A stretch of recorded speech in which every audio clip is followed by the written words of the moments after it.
tell about my materials. I'm a collector, I'm a passionate collector, and I like the idea of transforming objects into the point that they're nearly unrecognizable. So, something like plastic saran wrap that we all have in our kitchen, I twisted and wrapped around these glass discs in order to create this kind of lustrous effect. And something like keys that we all carry in our pockets or purses, I transformed with this key ring. And for me, this piece called Keeper is about home. And so for me, I did a very special site-specific installation. And for me, this piece kind of made this place home for me. With my work, I always think my materials are important and my techniques and my process. And I'm also a very conceptual artist. So with each work, there's a little title card that gives you a little more information about the piece. But I also think you can appreciate on a surface level too what the work is about. And I also like the idea that there's this kind of motion that might be this movement that you might see in a piece.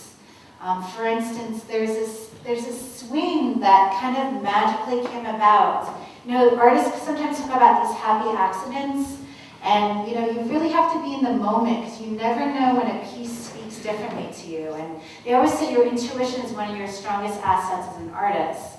And this piece took a different form when I first showed it in a gallery at the Savannah College of Art and Design, where it's teaching last year. And this piece kind of spoke differently to me, and I just saw this swing as some, it's moving right now, so maybe there's some ghosts in the space, but that it's kind of moving and there's some magic and some spiritualness. I originally studied at Northwestern University outside Chicago, so I grew up in New Jersey, and I went to Northwestern as a math major, and my first quarter there, I always talk, especially to students, I'm like, you really have to follow your passion in life and be intuitive.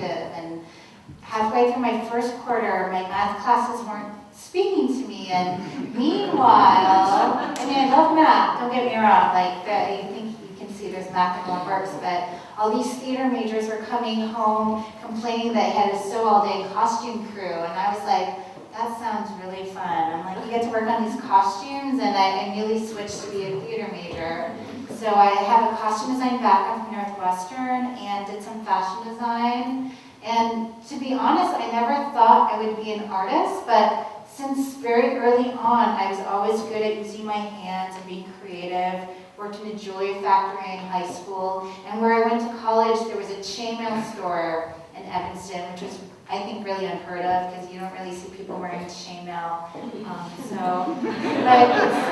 it's nice. I've kind of brought it back into my work.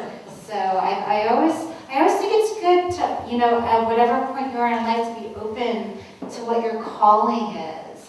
They say the word vocation, it comes from voca, which is in Latin, is your calling, your voice. And so for me, my art is my self-expression. So I think it's really important. That's one thing I'm going to do in the workshop on Tuesday too, is like, what is your calling? Who are you about? I had this one assistant who had this teacher, and he said, all of you are such interesting people. I wish the work that you made would be just as interesting as you are. They should be this expression. Garments made from objects, and this is probably about 10 years old, this dress.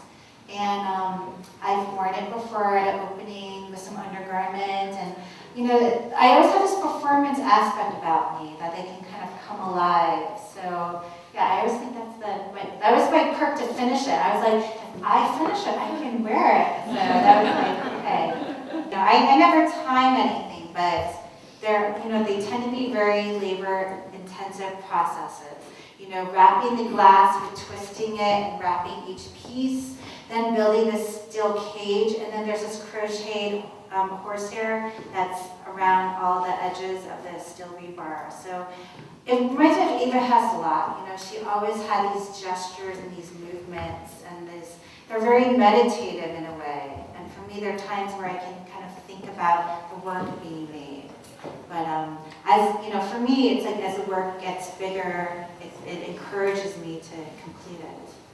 So I appreciate that, especially living in such a society where you know, we have all this technology and society. Everything's so fast with the internet. And I want to remind people of a time when we didn't have that technology and what it meant to make something by hand. And I think that's why I don't want to say my work is about anti-technology, but I really like the idea that, you knew someone actually made it. It wasn't done by a machine. It wasn't done by a robot. It wasn't done through the internet or computer, but, someone, put all those little snaps together to make that, piece, and how you can appreciate that.